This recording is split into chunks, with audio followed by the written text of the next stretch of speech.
Here we go. It is the I Hate Infinite Jest podcast, episode 31, pages 906 to 938. How are you? Guys, I'm delirious. I had a rare bout of day drinking today with my friend Neil Wood from Footnote episode 2, Consider the Lobster, and we got pretty drunk and had a great time. But that's neither here nor there. The episode this week, again, pages 906 to 938. Our guests this week are from the Infinite Cast podcast is Molly Mary O'Brien and Chris Wade, who you may know better from the Chapo Traphouse podcast. Yeah, this was kind of a big one, just because these guys have their own Infinite Jest podcast going on, in which Molly Mary is forcing Chris Wade, who has never read it, Molly Mary has read it twice, she's pretty much reading Infinite Jest to him. So I figured this was a great one. I mean, I'm not gonna fucking lie. They're both a bit more ahead of me in the podcasting world, and they were kind of a get for me. So that was definitely part of it. But on the other hand, it was also as we are wrapping this podcast up, their podcast is just beginning. Again, I think they released an episode today. They're only up to page 108. And they're going to go way more in depth because they're not summarizing like me. They're straight up reading this shit to each other. Yeah, so we had a great time. We discussed some I love doing podcasts with comedy people because as much as I like getting into the literary stuff, it's fun just shooting the shit and having a good time. I had some problems with Zoom, which, guys, I'll be honest with you, every podcast I did before this one was always in person. I never had to use Zoom, so I have been waiting for shit to go wrong this entire time. It took 31 weeks, and Zoom, thou hath betrayeth me. So I had to kind of cut the podcast in two because it held me to a 40-minute limit, and I had to restart. But I don't think it's that awkward. I actually think it went pretty... I had a little bit of anxiety about this episode, but thankfully the problem... Well, for a few reasons, the technical projects aside, Chris Wade doesn't know the book yet, and I didn't want to spoil anything for him. As a matter of fact, Chris, if you're listening back to this for some reason, plug your fucking ears for 15 seconds. In this particular chapter, we're talking a lot when Gately is in bed and thinking back to other things while in the hospital, while I did my best to hide the fact that he's in a hospital at this point because I don't want to give away any kind of injury that leads where he ends up at. Other than that, though, it really wasn't too awkward. Kind of the benefit of the structure of this book, which I hated in so many other regards. The simple fact that I could give him all this background on Don Gately, and it's not spoiling anything because David Foster Wallace and his infinite wisdom as a martyr to modernity, of course, it was too good for this beautiful, uncaring world. The last 80 pages of his book is still doing character development.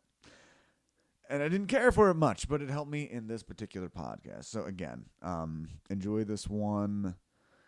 Molly Mary O'Brien, Chris Wade. Go listen to Infinite Cast. I want to bequeath my listeners don't leave me entirely, but for your Infinite Jest needs, maybe go on to them because they're getting a little more in detail than even I did, and they're not coming from quite as well, I wouldn't say any antagonistic place.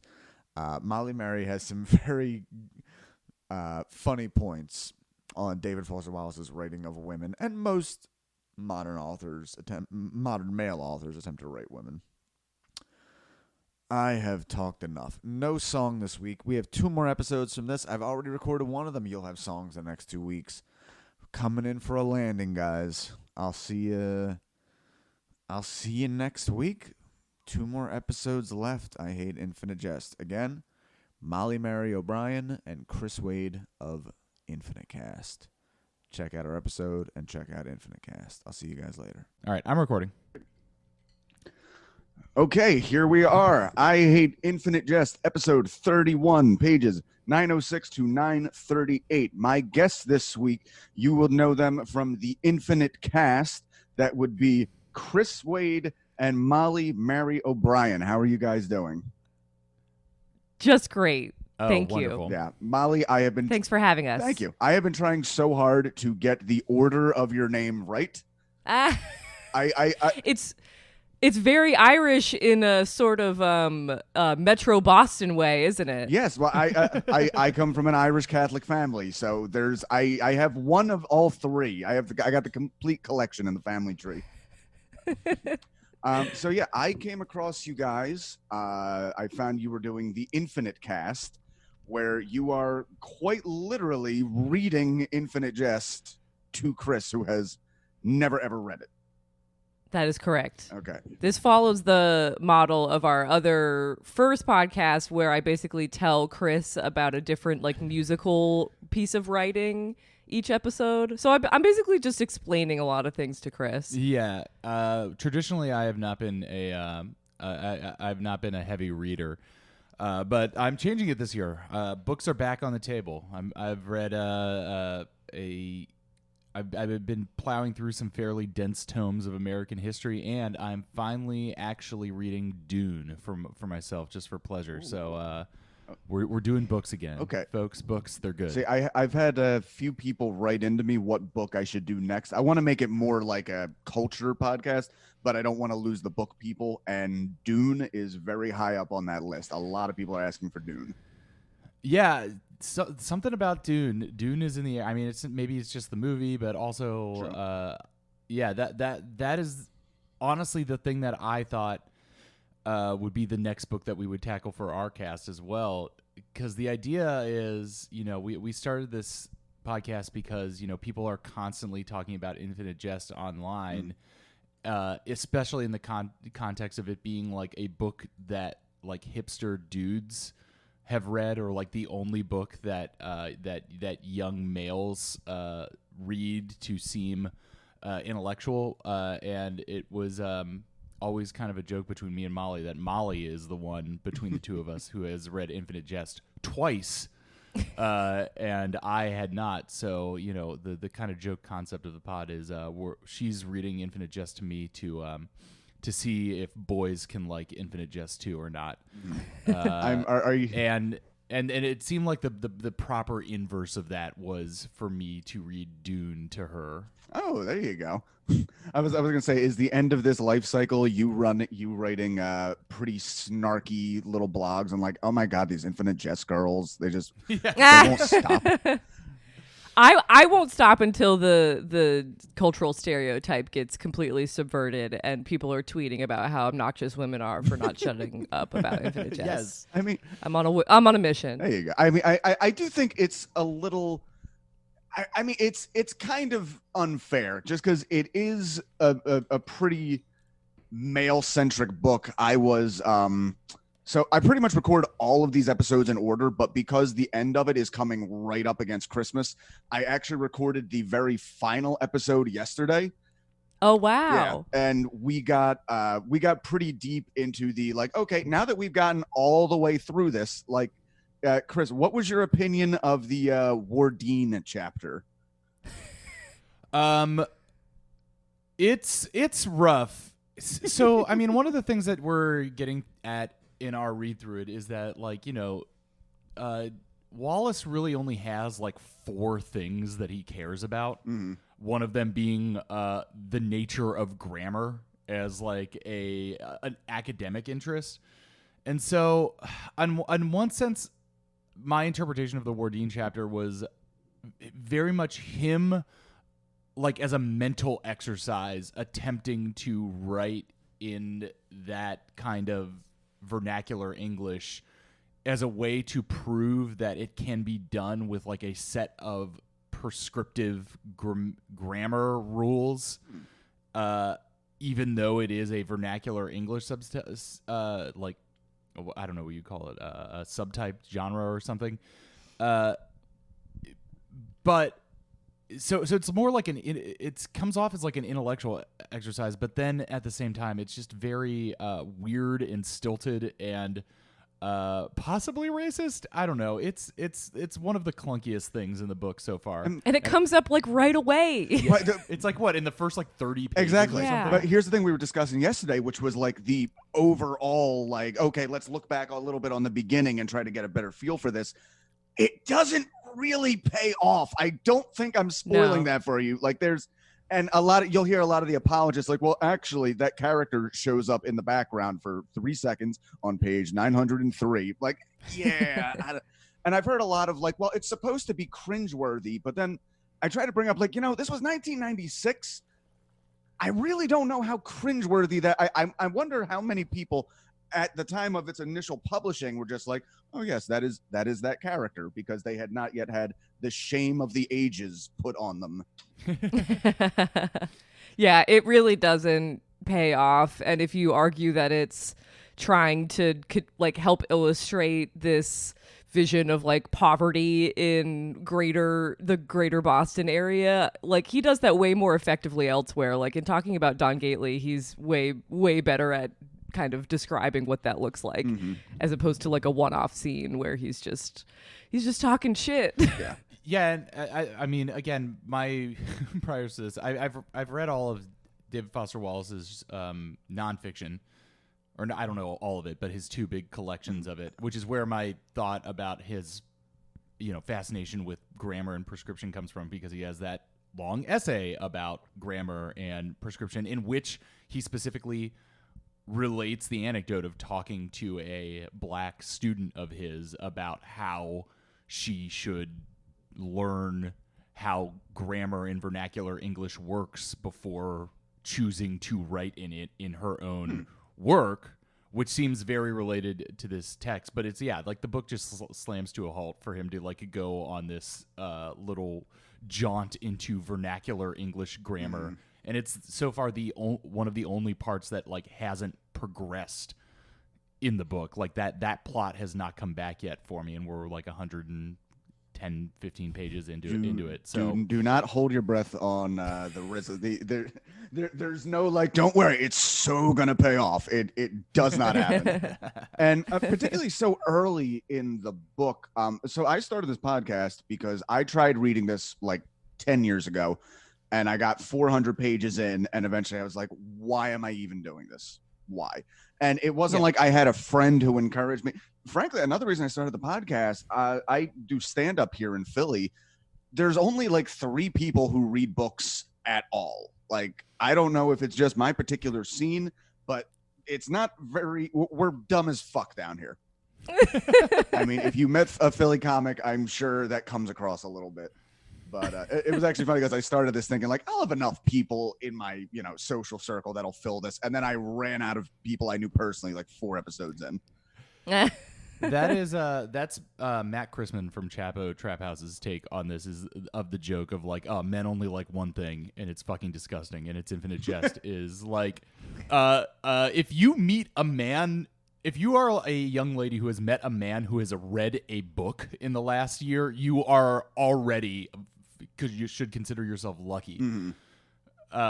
People don't read books, so there being a joke about like infinite jest is this shibboleth of like male book privilege is like, I try to find a guy who has read a book, and I'm including myself. Oh, yeah. This is the first year that I've read more than one book in like a decade. See, and I would even go beyond that. It would be bad enough if people just didn't read books, but not only are they not reading books, they are justifying reading comic books as this is my meal replacement. I am reading comic book. Like, no, guys. Again, that's the gist of this podcast, and what it's going to be from here is like, you can like whatever you like, but you have to admit to me it's fucking dumb on some level. Molly, how did you discover this book in the first place? Like, what was your to be? I don't know. What was your route to becoming a lady lit bro, forcing unwilling men to read Infinite Jest? It's been a long journey. I read this book for the first time sophomore year of college over winter break, which is the perfect time to read Infinite Jest. So if anyone happens to listen to this podcast and they're in college, although college seems like a weird time right now, but a month period in the winter when you have nothing else to do is a great time for Infinite Jest. But I had only known of it as like the big fat book that you read to like kind of to engage and indulge with your most pretentious self, because like I was someone who teachers told was smart. Now I realize like I'm kind of a dumb bitch. Like my brain is just like degrading greatly. But if you're like an extra credit kid, I feel like that's where you're attracted to this like giant lump of book. And I really liked it. And then I read it again, I think like 2 years later, because I was like, what happened? Like there were so many little, tributaries of like, wait, hold on, this didn't make any sense. Like if I read it again, will it make sense? Just trying to piece together things like Memento style. And so, yeah, this is round 3. There is so many people have told me like, oh, you need to read it a second time. And it's like, I barely got through it, but now like, so I'm really into, the funny thing is, even though I'm super pretentious about a lot of things, but books, I guess I'm not super pretentious about books because I didn't, again, talking about none of my friends really being readers, I didn't have anybody to one up, I guess. But like when it comes to film, I will watch like Ingmar Bergman all fucking day and then watch a YouTube analysis made by some nerd that's just as long as the goddamn movie I just watched. But with Infinite Jest, I gotta be honest, one of the things I'm finding out about the Infinite Jest fan base, and I feel bad because I know some of them are listening to this podcast, is after reading a lot of their theories online, I don't think they're anywhere near as smart as they really think they are. I was listening to the prior episode of your podcast, and it sounds like you have a fraught relationship with the David Foster Wallace subreddit. They really don't. As you can imagine, just by the title of this, which I've tried to get it through to people that it's like, look, it's, for one thing, a lot of people in that fan base be like, well, people say this is a difficult book. It's not a difficult book. Like, you are a disingenuous piece of shit. This is a really not welcoming book that throws you so much shit with no context right away, but it really just kind of like leads you along. As you can imagine, I have gotten some very well-written hate mail since day one. Oh my God. Oh yeah, with footnotes. One with footnotes. I mean, on one hand, from my experience with it, it is like kind of, what am I even saying? Like advanced or like intellectual, but it is a very pop book, like pop in the sense of like pop culture. It is funny. It is like the references to things or like its relationship to the real world, I think is very immediately understandable for anybody who has existed in life or society or culture. It's not like a book that exists in some kind of like different academic universe or something. It is, I think it's fairly, other than being dense, it is fairly accessible. It's just the structure that is totally insane. And I think if you like let yourself realize that the structure and like the footnotes and everything are in of themselves like a joke, which is at least how I understand them. I mean, we've just got through like 2 fairly long, dense footnotes, one of them being the filmography of James Owen Cadenza, which is like 6 pages of footnote about, or 10 pages of footnote that's just like a list of imaginary movies. I am so upset in the fan base that nobody has made like fan versions of some of those films, because I think a lot of them would be amazing to watch. Yeah. And then we also just did on our last episode, what is the student's name, Molly? Jim Struck. Struck's paraphrased or plagiarized version of the academic paper discussing the wheelchair assassins, which 2 very high concept footnotes, but in the end, effectively long jokes about his own writing material, where in the back end of the book, he can just be like, let me just riff on the stuff that I'm writing here. And some of it advances the plot a little bit, and some of it is just like gags about himself and his writing style and how he relates to written material.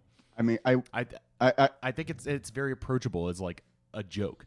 I gotcha. I will tell you now, as someone early in the book, one of the big things is these little chestnuts he's dropping. You have no idea what is going to be just a chestnut and what's going to grow into like a primary arc of the story. which is kind of Yep. fascinating. And you want to talk about that self-referential. As you get deeper into the book, there are numerous things where he talks about himself's filmography, and critics wondered, was there some kind of statement in how long this certain thing is, or was he just a shitty editor? Which I hope he's talking about himself. Again, that's another thing with the fan base, is any of the self-deprecating stuff that David Foster Wallace puts in, they do not acknowledge. Like, no, he was a genius, and the only reason I get up in the morning, I've said before that this book really appeals to young men who all they really have is the potential that they're really smart but haven't done anything with it yet. I've had a few Extra people credit say kids. if I read this book when I was 17, it would have fucked me up, and not in a good way. Yep. Well, that's Yep. the thing. If you if you read Infinite Jest and you're like, damn, I'm smart, here what you really need to do is write Infinite Jest. Yeah. Oh god. So oh shit, I actually fucked up. I was supposed to ask your social media. It doesn't matter. I'll put it in the beginning in the intro. It's all good. So I'm trying to think. Yeah, you guys are gonna be well. What is your typical reading background aside from Infinite Jest? Because I feel like people don't go from Marvel Comics to I'll read Infinite Jest. I guess there's a lead up of sorts. I like to read in general. I'm just like a general reading freak. I mean, stuff that I was reading around the same time as Infinite Jest, like, I don't know, I was getting into like Kurt Vonnegut, Murakami. I'm a George Sanders hoe as well. Like, I like the kind of like postmodern stuff. But I was an English major in college. Like, I will basically read anything and find some kind of value in it. I'm trying to read Moby Dick right now. Ooh, I've heard It's a slow going. But I got distracted because I saw a viral Twitter thread about Andre Agassi's memoir. I've been hearing about that too, and I really want to check it out now. You have to read it, especially if you've been so immersed in like this sort of tennis narrative. The Andre Agassi memoir is actually a great companion of like the competitive tennis mindset, because that man is certifiably insane, but so funny. Anyway, this is all to say, like, I don't know. I read everything and anything. I'm mostly reading for our podcast right now, so I just read like 20 music biographies a year. I see. I really fucked myself over because while I was reading this, my non-project related book I was reading was Brothers Karamazov, so I pretty much was stuck between 2,000-page fucking tomes the entire time.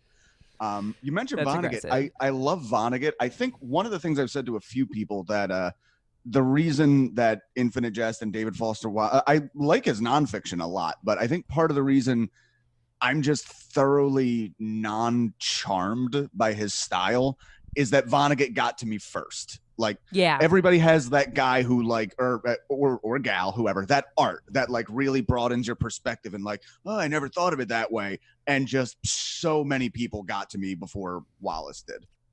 Yep. Mm-hmm. Yep. The whole like kind of speculative future thing, which I think David Foster Wallace is obviously like, he spends a lot of time doing that sort of world building, but like Vonnegut does it so much more effortlessly with so fewer words.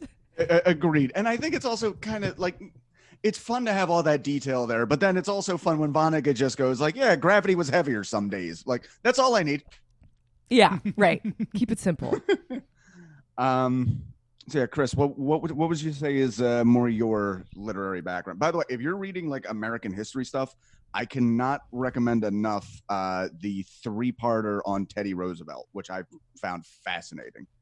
The book, is it a book? The name of the author is escaping me right now, but it's The Rise of Theodore Roosevelt, Theodore Rex, which is like his presidency, and then Colonel Roosevelt, which is his post-presidency. You really only need to read the first one, but it is so good. Well, that might be a good next one for me, because I'm basically trying to do a survey of American history in various volumes. So I just finished The Rise of American Democracy by Sean Willents, which covers basically the founding to the Civil War. And I have now moved on to The Republic for Which It Stands, which is kind of like a post-Civil War Gilded Age. So now I need. So when I'm done with that, which will probably be in like 6 weeks, because I read about 25 pages per day, and that's like in a 1,000-page book. I'll need something that's like early 20th century. So maybe I'll do the Theodore Rex. Yeah, I was my joke answer to what do you read? I was going to say is posts. I really only read Twitter. But again, that's why I'm trying to like push myself to do some reading on the side. But if I'm trying to sound pretentious and intellectual, and drop an author that I have read and am a fan of that sounds smart and not many people have heard of, I'm a big fan of Robertson Davies, Canada's premier man of letters of the 20th century. You definitely win. I've never heard of him. He has a series of trilogies.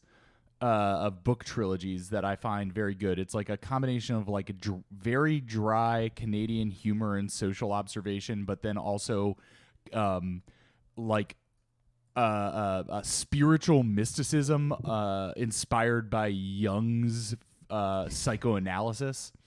The Salterton trilogy and specifically Fifth Business is what got me into him.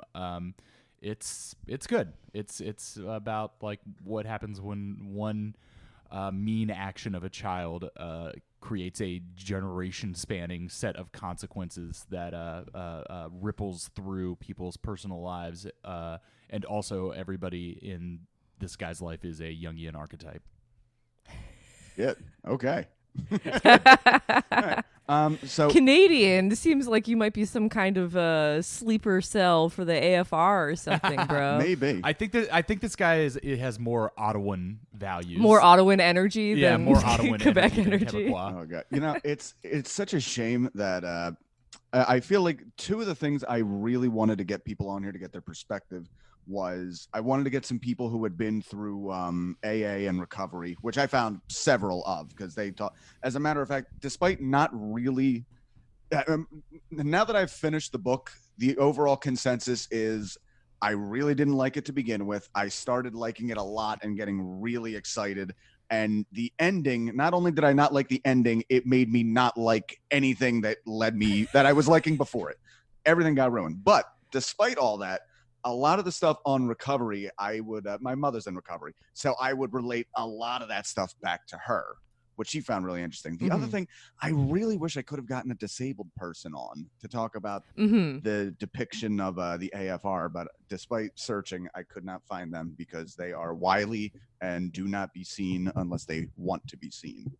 I brought this up too in an earlier episode of just like I am curious about the modern kind of the current day vision of like disability justice and what they would think of David Foster Wallace's portrayal of disabled people, because there's Mario as well. Right. Like, and sometimes I feel like he has a definite like sensitivity toward disability, and sometimes I think he's like kind of making it a joke.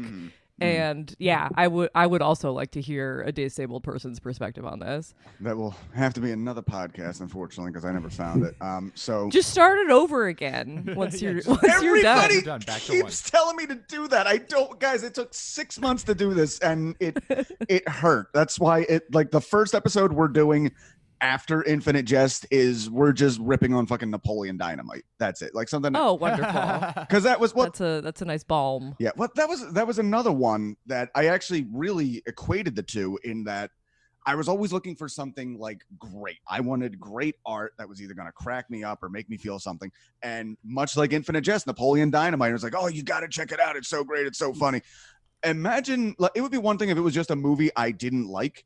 But it was a movie I didn't like that I was like 16 when it came out. So then my entire peer group was speaking solely in quotes from that movie for like 6 months afterwards. The main thing I remember about Napoleon Dynamite was seeing that, I think the same weekend or maybe like even like one day and the next day as Garden State, and all the the twee like pseudo intellectual people around me being like, oh, Garden State, what a perfect, beautiful movie. And I was like, I think Napoleon Dynamite was better. I mean, I remember cracking up in the theaters watching Napoleon Dynamite. I don't know how well it holds up, but I think it definitely benefits from having a singular aesthetic. Those guys were like filmmakers from like southern Idaho or something, Right. that came up with that. It definitely has like a very outside perspective on comedy, which I appreciate, even if I don't know if it holds up or not, because so much of like film comedy at any given period, like it tends to go in these cycles where like one group or clique like gets into power, or like it's either the Apatow crew or like people who had like come out of UCB or something. The Apatow people have ruined filmed narrative comedy for a generation, and it started so strong. Yeah.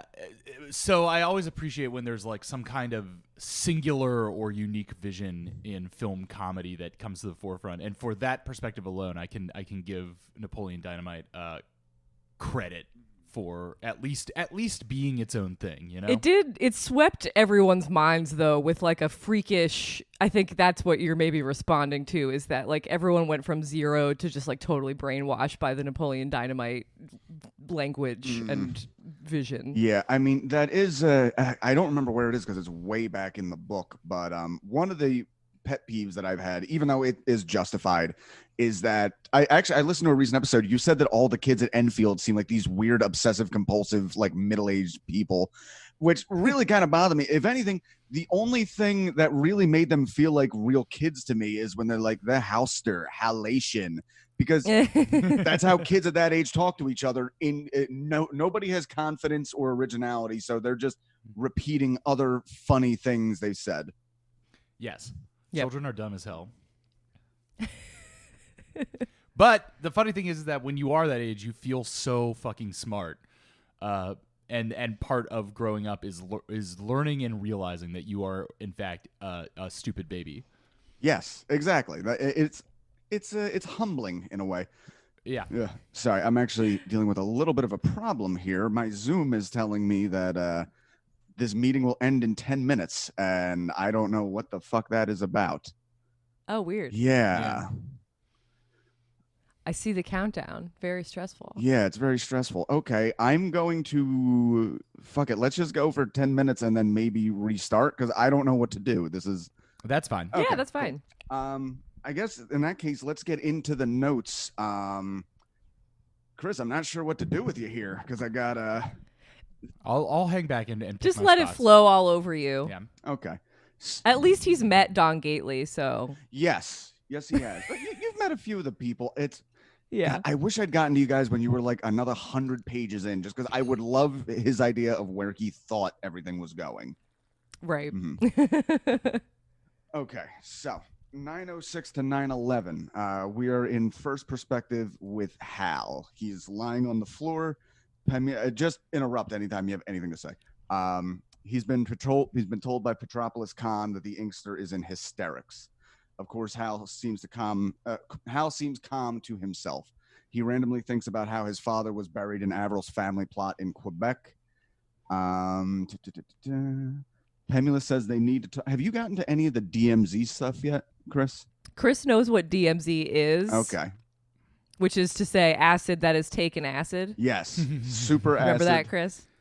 Yeah. Mushrooms that grow on mushrooms. They need to talk about the DMZ they intended to take together. Hal gets pissed off, saying, "We intend to live like Shiite Muslims and produce clean urine, Pemulus. This is the whole point." He chastises Pemulus for tempting him. Hal requests that Pemulus put on one of his father's films to a specific spot. Good-looking men in small, clever rooms that utilize every centimeter of available space with mind-boggling efficiency. Again, why is nobody trying to make this movie? I agree. We got to find our Paul Arthur Heaven. Paul Allen. Well, it changed in this section. Sorry, we got really into the filmography, so just because it was so dense and meaty. But yes, Chris, the movies come back and in fact never left. They're constantly referenced. Oh yeah, we'll get some very vivid descriptions coming up that make you want to see them all the more.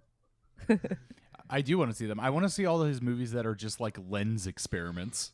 Yes, like that's it does.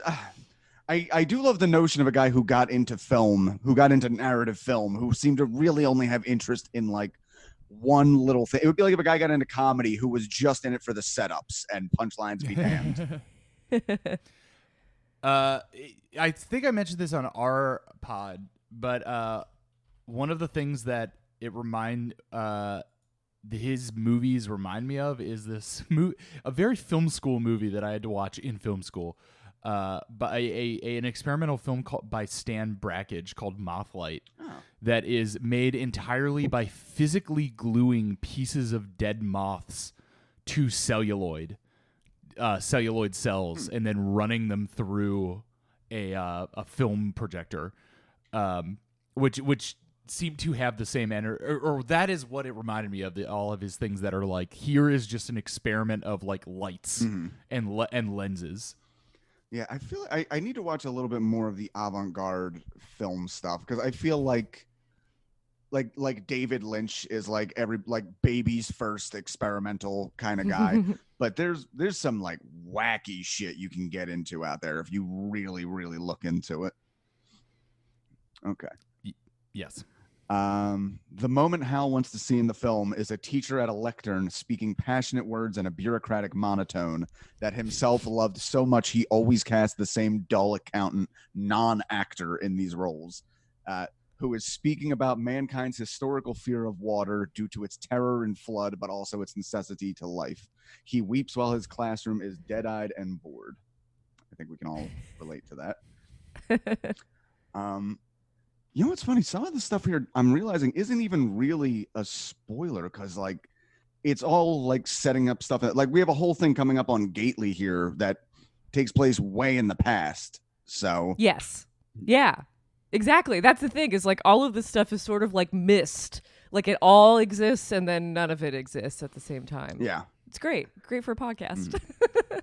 So before Gately became a thief after dropping out of school, he worked full-time as a thumb breaker for bookie Whitey Sorkin, who I think he must be like a reference to Whitey Bulger, because the book's based in Boston. That's when he was running around at the time. Yeah. For listeners unaware, Whitey Bulger was a real-life mobster who was the basis of Jack Nicholson's character in The Departed. You can go look that up. So from 18 to 23, Gately and another giant goon named Gene Fackelman, were debt collectors. Notes he was never informed why Whitey was nicknamed Whitey, as the man tanned himself constantly. Gately and Fackelman, introduced to Whitey through the same pharmacist assistants, were called his Twin Towers, which was also the name of a great wrestling tag team, in case anybody wants to look that up. Gately notes that the job was nothing like the movies. He wasn't a personal bodyguard. In fact, he and Gene were almost never physically around Whitey. They were mostly just giant debt collectors, their size the implicit threat. The gamblers tended to be repeat customers, so it was its own little community. The rare debt trouble came from addicted old men who would appeal to Gately's pity. There's a great passage here, so I'm just going to quote it. Guys who got themselves in a hole and then tried suicidally to bet their way out, who'd lie and agree to payment arrangements they had no intention of sticking to, suicidally betting they could keep all their debts in the air until the one major long shot score they were always sure was right around the corner. These types were painful because they knew Gately and would exploit their knowing him and beg and weep and tug at their heartstrings, sit there and look into Gately's eyes and lie and believe their own lies. Oh man, great little. That's some uncut gem stuff right there. Yeah, y'all seen Uncut Gems? I haven't seen it yet. I have not. That you just described. That is the plot to that movie. Yeah. Yes. One last big score of a bet to float all the other bets. Yep. And obviously there's a tie into we are talking to Gately here, so there's a tie into regular addicts. And that was one of the, I feel like in this day and age with the opioid crisis, it's kind of hard to not have some kind of personal run-in with like a hardcore addict of some stripe. And one of the things that just always blew, it's one of those things, but like just the ability to lie. And you can see they believe that lie in it always strikes me like, have you ever seen a fight where somebody truly does something deserving of an ass beating, and then when somebody grabs them, they say, like, put me down? Like, no, don't you know you deserve this? It's like that kind of like self-dishonesty. Yep. Yeah.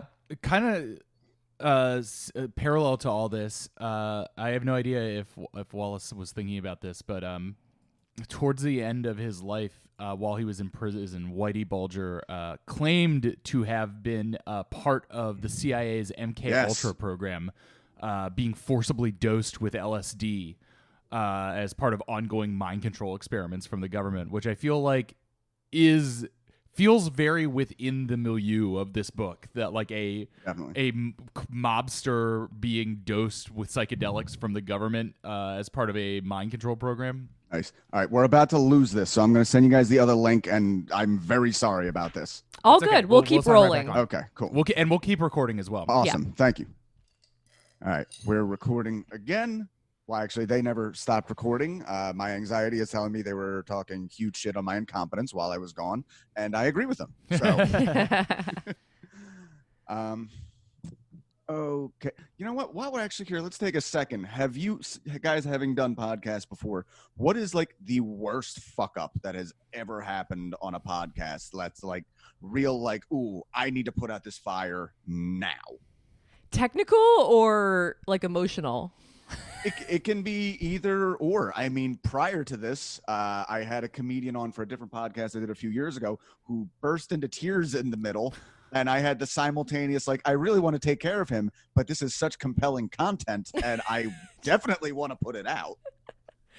Oh, man. I don't know. Chris, you podcast like much, much more than I do. And especially since we're all usually in the safety of our own bubble for our other pods. I gotta knock on wood here because I'm thinking back to 3 years of producing Chapo Traphouse, and I don't think that I've had any like huge substantial fuck ups. Though I will say in my past life as a corporate podcast fuckboy, one time I was scheduled to go field record the Slate Culture Gab Fest, exploring the Met, the museum. And like record them doing a podcast from the Met, and straight up slept through it.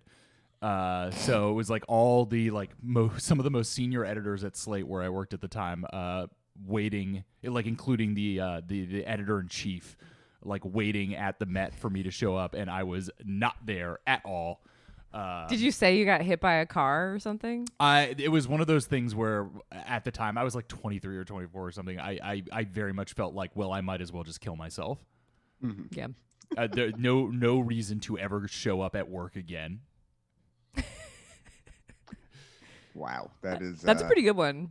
That's a pretty good one. Yeah.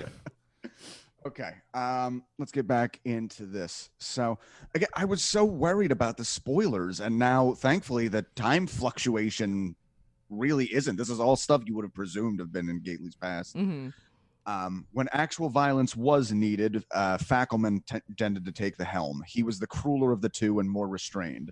Gately, once he dipped into violence, was carried away with ferociousness. Whitey only resorted to Gately when he had no intention of ever collecting the debt and that needed a beating to send a warning to others who thought Whitey was getting soft. For straight up deaths, Whitey went to 2 Canadian thugs. Though Gately did once kill a debtor, the debtor had maced Gately during discussions, and Gately had snapped his neck like Steven Seagal. Whitey paid the Twin Towers well, but like most addicts, the money went through their fingers like water. Since they had different tastes in drugs, Gately and Fackelman were unusually trusting of each other around their stashes. Gately was terrified of needles, so to shoot up Dilaudid, Fackel would get him diabetic one-use syringes that Don could see being opened fresh from the pack. Though with Dilaudid, there was always a weird 5-second hallucinogenic delay as the drug crossed the brain-blood barrier, where he'd see himself as a gigantic infant trapped in a massive crib. There's such a thing with Gately, which I'm sure we'll talk about more, of just this disconnect from his like giant body and his like simple but deep brain. Mm-hmm. Where like it's just like in the same way of like the way he kicks ass at this debt collection job, where he doesn't, and he was a football player before that, like sometimes he has control over this gigantic body, and then sometimes it just seems like he loses it. And I feel like drugs are his way of kind of like navigating that disconnect of just being like, all right, let's totally disconnect. I mean, there's a little bit of like a Frankenstein's monster aspect Yes. of like, he can't help. He just picks up the little girl and chucks her into the river because he's a big dumb animal that's intelligent enough to know he's a big dumb animal. Yep. Yep. And he And I feel doesn't indulge the cruelty the way that Fackelman does. Like, he's afraid of it, if anything. Exactly. And I understand. I mean, there's a few people I've known who had like enough anger problems that like I actually specifically remember one guy like removing himself from a situation like I need to get out of here, this is going to be something bad. Like, what, dude, you could totally kick that guy's ass. So like, no, I don't want it to get to that point because it does very bad things to me. Yeah. Yeah. Like, I have seen quite a few barroom brawlers who are just like beating the shit out of people while crying profusely. Like, there's a lot of deep things happening behind them fists. Oh, man. So the crew gets into fraud, which Gately eschewed for burglary as he felt less guilty never having to meet the people he was ripping off. So I had a note here when I had initially was taking this summary. It really did frustrate me that like we're 900 pages in and we're still like giving character development. Like, Right. Like at a certain point, I think he's developed. He's cooked. Exactly. Take him out of the oven. He's done. Mm-hmm. Molly, what do you think about that aspect of it? In that, like, I feel like a lot of novels, there's like a world building chunk of the book. Mm-hmm. And then at a certain point, it's like, okay, we're world built. Let's go play in it. This book, however, never stops building that world. Yes. I wonder, my analysis of that is like, is it just David Foster Wallace feeling self-conscious about the length and breadth of this narrative, and so is constantly going back and just adding like a little more shading into someone because he's worried that maybe you forgot like what kind of guy Don Gately is after 900 pages where he shows up like, I don't know what percentage of the book is Don Gately ostensibly one of the like main heroes of this book in 25? I mean, if you want to talk like if you're talking like things actively happening in the modern day, like he doesn't do all that much. Yeah, he's pretty much just chilling. But yeah, no, that I agree that I think it almost it feels a little, I don't know, too much to just continue like shading in. But then he'll put in like a biographical detail where you're like, oh, that kind of explains things. You know what I mean? So I wonder, is it like cheating somehow that he's like, no, I can explain this thing that happened 500 pages ago. It's because his mom did this when he was a kid. Right. There is a lot of compulsion in Wallace, which I think is part of the reason I like his nonfiction stuff better, because like, and I can actually understand part of the reason I've never pursued writing a novel or any like long form writing is, for me, it's like it's such an infinite slate of possibilities that I couldn't imagine like settling on one thing. Mm-hmm. And it seems like Wallace gets around that with wait, I had another idea, where can I cram this in here, you know? Or literally throwing a footnote in and just being like, wonder if I just wrote this long thing totally parallel to the actual structure of the book. Exactly. Okay.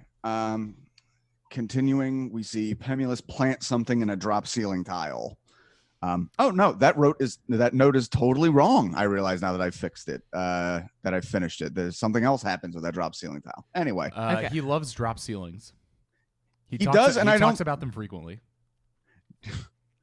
There is, I don't know, there's something interesting about drop ceilings in that it's like, I feel like everybody kind of wonders like what's between the floorboards. Like you watch an old Simpsons cartoon and there's like buried treasure or a dinosaur skeleton.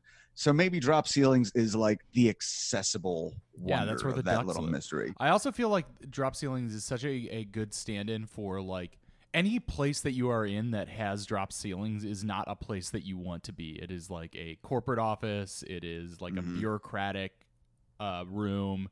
It is you if you are in a place with drop ceilings, the chances are that you would like to be someplace better or more interesting. Yes. Drop ceiling is only ever hiding the ugliness that is actually necessary to make this place work. There is no beauty hiding beneath a drop ceiling. Yeah, exactly. Also, from living in a basement in one of my family's former houses, great place to hide pornography as a teenager. Hey. Which I feel is such an old sentence to this digital age. Like, why would you have to hide, history clear, dude? Which, oh god, so unrelated to this, but it has something to do with technology. So I'll say that I realize looking back now as a teenager, when it came to let's be honest, it was pornography. That's what I was trying to hide. Sure. But I had so much more faith in my parents' technical abilities. Like, oh, I can't do this because they'll be able to go back and see what I did. Meanwhile, they're asking me how the microwave works. But, right. How do I open PDF? Yeah. They can't open your PDF, so you're probably safe. You can hide it all in the PDF. Okay. Fackelman made a shit ton scamming on Whitey, taking long shot bets from unknown bettors and then never telling Whitey about it. If any of these bets had ever won, Fack would be fucked, but that never happened until it did. Which, again, I feel is like another big drug addict mentality. Don't worry, that'll never happen until it does. Mm-hmm. Mm-hmm.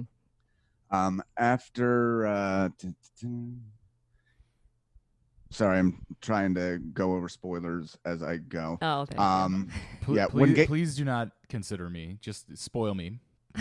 I'm fine. Okay. So we all understand when Donald Gately becomes a cyborg and takes over the world. That's a very important part of the novel. Okay. After Fack was killed and Gately cleaned out his things, Chris, don't worry. You do not meet this character until this point, and this is all years behind the actual narrative. Yep. Gately cleaned out his things and discovered 22 grand cash stored away amongst his items. He split the money with another roommate, but then decided to give his half to Whitey and say that was all they found. Not out of fear, but guilt. Whitey had been overgenerous with him and that he'd been ignorant of Fack's scam. It had caused the cluster headache-prone Whitey a lot of grief and discover he'd been ripped off. Definitely need to go over that. Okay, I do have a thing here where we have $10 words of the week because we know David Foster Wallace is a fan of them. We have Lyle and Embrasure. So Lyle, that is a fine, smooth cotton thread used especially for hosiery, as in the inside of her legs in her white Lyle stockings. And embrasure, a small opening in a parapet of a fortified building splayed on the inside, as in an embrasure of sad window light shines through her legs. Oh, David. I know. When I was getting into this project, a lot of people were telling me that, what makes the book a lot better is if you have a dictionary with you the entire time. That's so irritating. Yeah. Yeah, that's the idea of who loves this book. That sounds like, ooh, that good idea, pal. Not like that sounds not enjoyable. Right. In the slightest. Well, then you have your giant book, which you're also flipping back and forth between the endnotes. And then you have another giant book to look up all the words. So your hands are you need 4 of them. What's much better? Taking wild guesses at the meanings of words based on context clues. Agreed. That is a fun way to go about it. Okay. Molly, do you have? I'm skipping over some stuff here about a particular character just because I don't want to spoil one thing for Gately about you because it is the best part of the fucking book. But there is a female character floating around in the background here as Gately is thinking of these things. Portrayed as kind of a sexy nurse type thing. Yeah. Do you have any conflicting feelings about how the women in this book are portrayed? I don't want to make this so you also have a vagina. Yeah. As a woman. Well, okay. This, I can tie this into a joke that Chris makes a lot, which is that we found going to weddings over the years that the theme of wedding rehearsal dinner speeches is always the same. And it is always the husband, the groom, such a horrible boy, such a terrible man, can't even pull his pants up over his legs. If it wasn't for this beautiful, wonderful, perfect angel Melissa, our son David would be lying dead in a ditch. He is not fit to walk in her shadow. Yeah, A disgusting failure freak who we simply hate to see. If it were not for the salvation offered by his perfect, wonderful wife. And so that, I think, reminds me of kind of the gender divide of how David Foster Wallace writes his women versus his men in this, which is just like these gross men with their horrible habits, their disgusting addictions. They're pissing their pants. They're they're picking at their faces. And then I feel like most of the women are like beautiful angels, like curvy, shapely, gorgeous creatures who can do no wrong and are just sort of accessories to male disgustingness. It's funny that the one female character that I have encountered so far, which is the woman who is in the mental hospital, whose name is Kate Gompert. Kate Gompert. That Molly, you pointed out as we were introducing them that even literary titan David Foster Wallace cannot but help but describing his female characters is as Molly put it, breasting boobily. It's like within the first like 2 or 3 pages of meeting Kate Gompert, he has to say that her like her ample bosom heaved, barely contained by her shaggy sweatshirt or something. But like it's that. always in the context of men noticing. It's never just she breasted boobily. It's the doctor noticed her breasts breasting boobily. And so I think he seems self-conscious about the like the male gaze, I guess. But that seems like I'm maybe giving him too much credit. That's part of the problem with the book, or for a lot of people, I would say it's a feature and not a bug. Mm-hmm. Is like so much of what you get out of it really depends on what you're inferring onto it. Like, because like that section right there, there's honestly a lot to be delved into there of like, somebody who has gone through all these years of med school. He has all this knowledge in his brain and he obviously really wants to help this person, but still he's a fucking guy. And no matter what his interest, he's like, so I see you've gone through a lot of troubles. I would like to prescribe this. Nice tits, by the way. Yeah, again, the brain body thing where it's like you got all these great thoughts in your head and yet you're just so horny. Exactly. No matter what great pure heights you aspire to, like, Albert Einstein loved getting his dick sucked. Just all day, every day. Like, I need to find out the building blocks of the universe and I need to come. And that's just the fucking reality we live in. Yep. Okay. God. All right, hold on. I'm going to... Gately is feeling alone. All right. Prior to his prison stint, Don had been involved with a drunk girl named Pamela Hoffman Jeep. She immediately fell in love with any... This is a very fun chapter for the modern day. Pamela Hoffman Jeep. She immediately fell in love with any man who would take her home after passing out at the bar without raping her. Oh. Chivalrous, she called it. Oh, my hero. Oh, God. Yeah, Don met her while out on a collection with Fack, who had dragged her to the car and told him to take her home while he handled business. Gately noted the girl was in such a state of constant brutal hangover or fall down drunk that sex with her at any time counted as taking advantage. Oh. She was also the most passive person he'd ever met, enough so that she physically never changed places under her own willpower, always being picked up and laid down somewhere else. I thought this was, I got a kick out of this, of just the sexual papoose, as he calls her.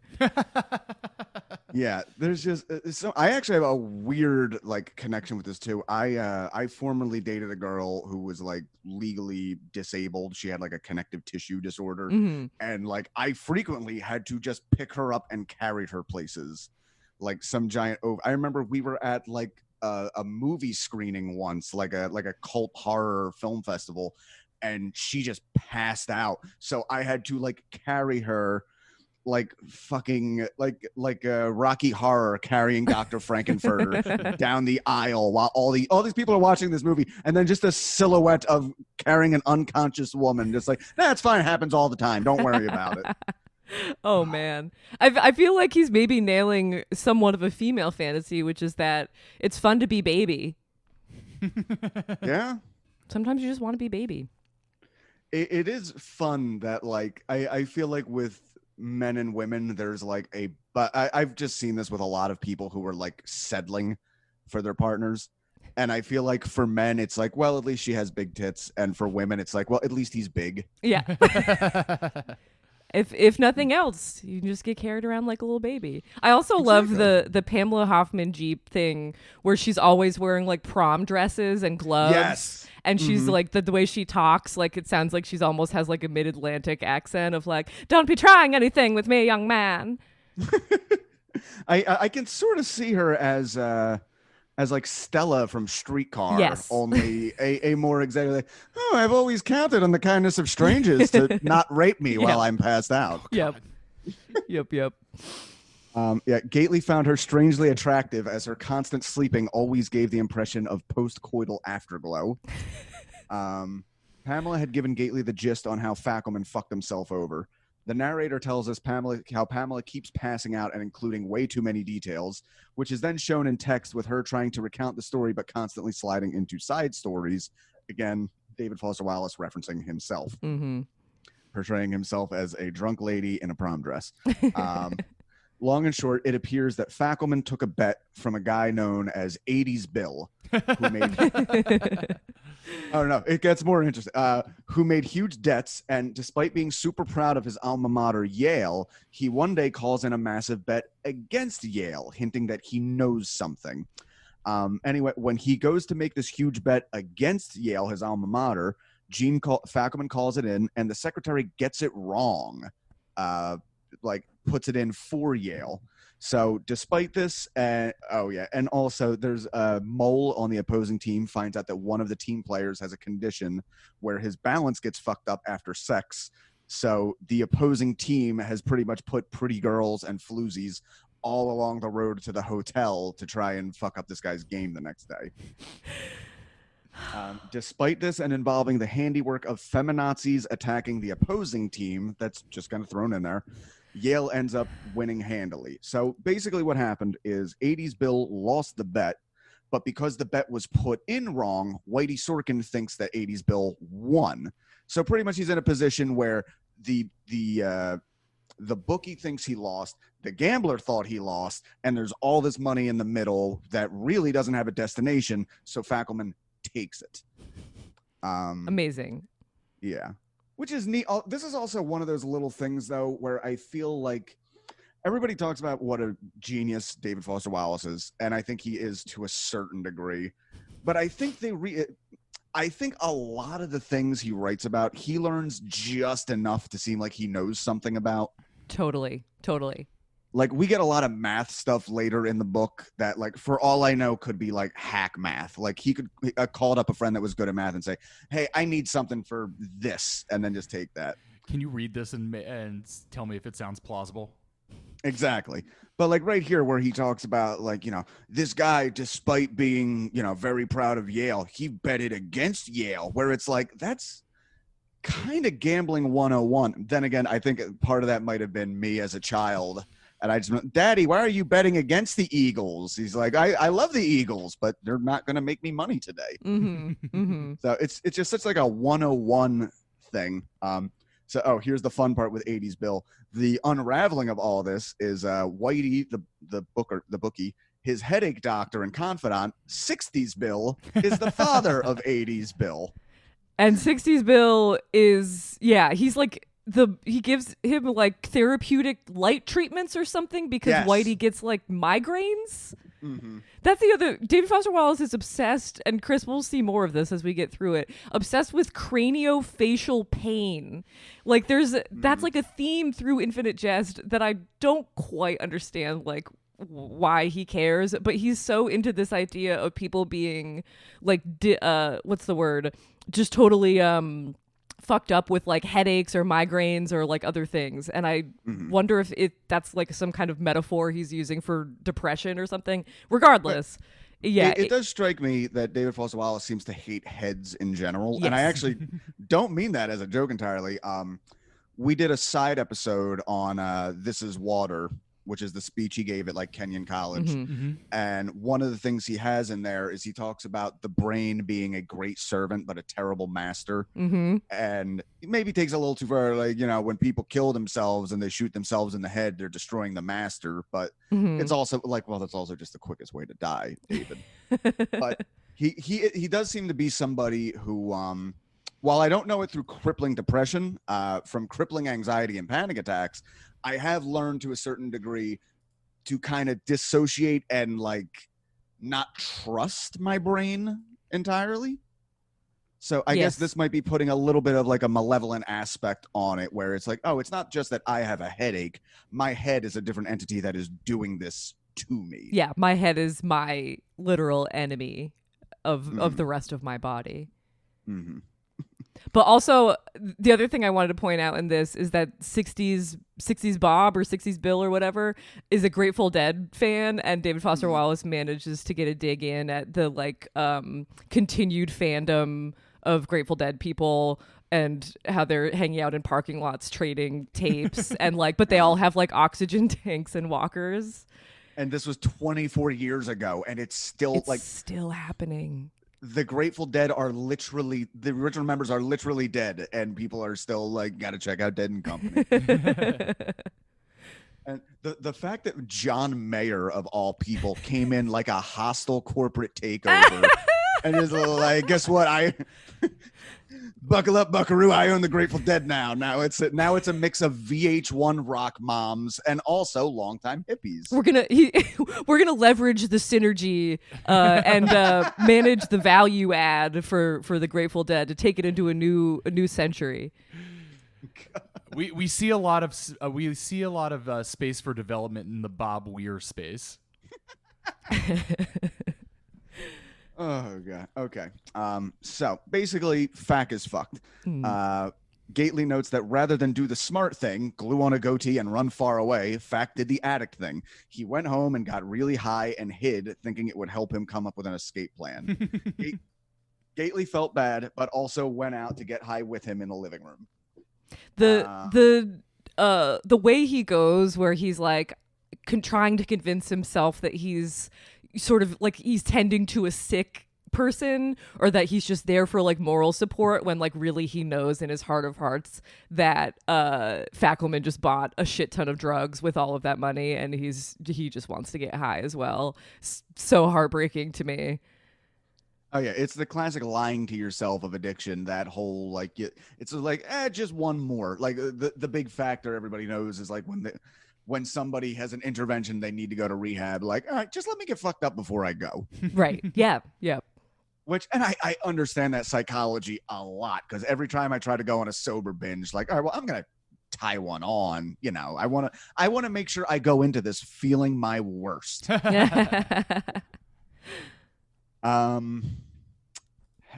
hallucinates being in a graveyard with a sad kid, digging up a body because something important is in the corpse's head. Somebody appears and asks Don if he knew the deceased. He says no, as a sad kid reaches down and picks up the head by the hair, and his face shows the expression of too late. So that's almost a spoiler, but it's already in the book. At the beginning. At the way beginning. Yeah. I guess the less said about that, the better. I only have one more page of notes here, so they go by quick.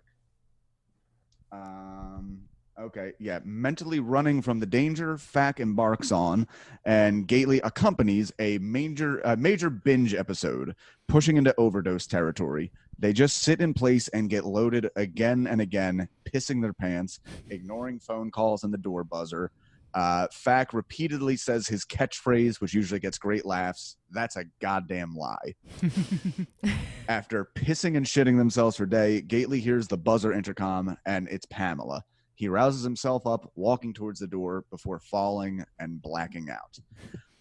Yeah, we get that a few times in this book, where much like we were talking about dissociating yourself from your own head, or like ascribing meaning to something else. Don Gately seems to have a real issue with, he has added a persona to the floor, Yes. because he passes out on drugs so much. Yes.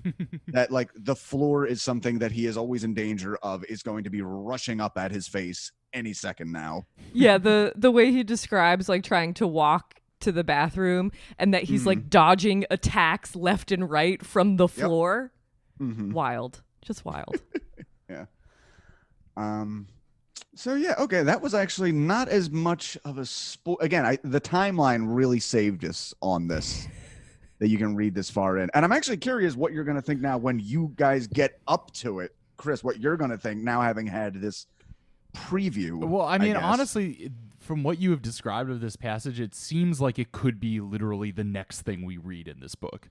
You know, exactly. It seems like it could, whatever is going on here could come, you know, to be the next chapter from us that we read in our read through of it 800 pages earlier. I will tell you now, that is one of the most frustrating things about the book for me is they will give you an absolutely awesome scene and then not follow up on it for like 300, 400 pages.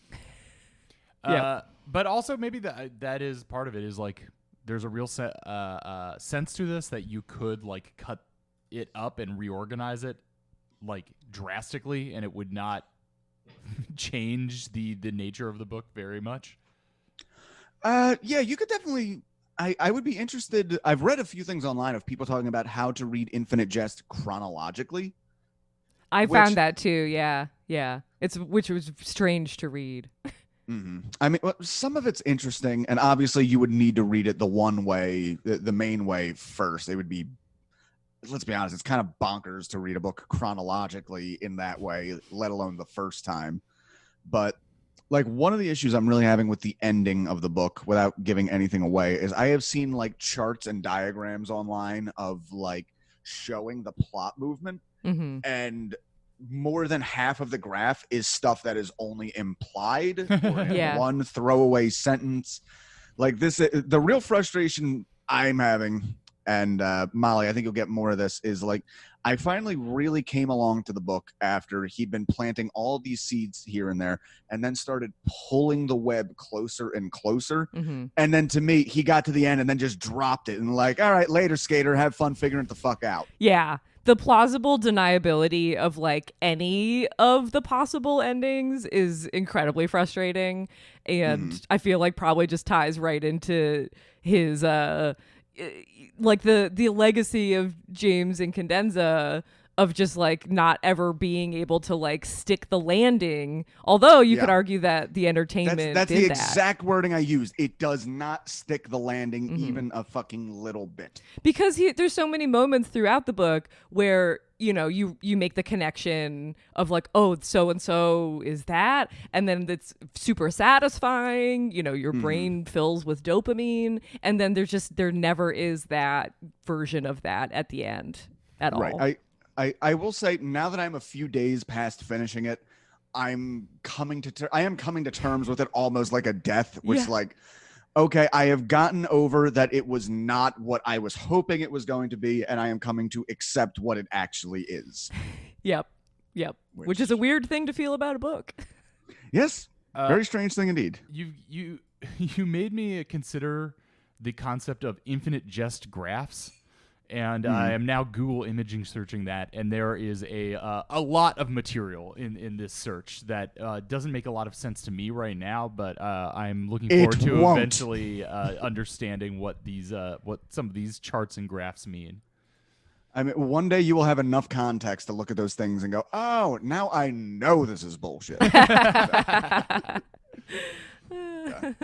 All right. So, guys, I think that is our episode. We got through it all. I feel like we didn't spoil. Molly, how did I do You on did the not great. spoiling? Okay. I know what you left out, and I appreciate it. And because I do think, even though, you know, Chris, I think you're okay with being spoiled, but I do think it is kind of satisfying to see the parts that you left out get woven into the mix. And also they simply wouldn't, I don't even think we'd have time to explain them if you chose to keep them in. Hey, look, as with everything, it's not the destination, it's the journey. Exactly. Yes, it is the journey. So yeah, again, guys, check out Infinite Cast. My Infinite Jest time is almost done, and their Infinite Jest time is still just beginning. Oh yeah. So if you've been following the I Hate Infinite Jest journey and you're getting to the end and you're like, damn, I wish I could start that shit right over again. We're on page 108. There you go. And there's a lot of them out there. Like one of the things, I didn't know who was going to be the audience for this podcast when I started it. But what I have learned is if you take, it doesn't matter if you're shitting on something people love. If you are shitting on it at the same fanatical minutia that they love it at, they're game. Yes. They're just down for the ride. One of my favorite comments that I've gotten from multiple people about us doing the pod is something sentiments along the line of, "Oh, this is nice. It's like seeing all my old friends with some new friends." Yeah, it does have that. Like I got a fan mail letter the other day from like a 15-year-old kid who just said, "I'm loving your podcast. Like I'm reading this by myself. I feel really lonely with it. So I feel like I'm having a one-sided conversation with somebody about it." It's a begrudging book club is what I've been calling I love that. Well, because he can't just walk around talking about Infinite Jest because that's toxic masculinity. Yes. Exactly. You have to treat it like a shameful secret. God, I do wish I wish Wallace had survived, not only just because suicide, bummer. Yeah. But like to watch him justify himself nowadays with this stuff would be, and it is also a little like, okay, some stuff just came to light, but at a certain point there are some people who are just trying to like spooky cancel beyond the grave. He killed himself. He self-canceled. He canceled himself. You cannot cancel. You cannot drag him any more than he dragged himself. Mm-hmm. Fair. Yeah. So, but yeah, so that has been this episode. Guys, where can we find you on social media? Because I'm unprofessional and did not ask at the beginning. Oh, it's all good. I'm social media to the end. Yeah. I'm at Miss Molly Mary on Twitter. I'm at Say What Again on Twitter. And then Infinite Cast is it infinite-cast on SoundCloud. SoundCloud.com. Yeah. SoundCloud.com/infinite-cast. That's how URLs work. Totally. Yes. We don't have social media for the show, mostly because it's, we're just doing this as a little fun thing on the side for us. But yeah, you can find us there and tweet at us if you have requests, comments, whatevers. There you go, guys. Check it out. Infinite Cast. We're going to wrap it up now because Zoom is still trying to kill me, and we only have 3 minutes left in this meeting. I got to figure out what the fuck that is. So I'll end like I end every episode. I'm going to stop recording, but you and I can keep talking for a sec. Thanks for coming on, guys. Thank you. Thank you. Mm-hmm. All right. Great. Wait, I totally forgot to say, I should have said it while recording. The song that you put in from last episode was incredible.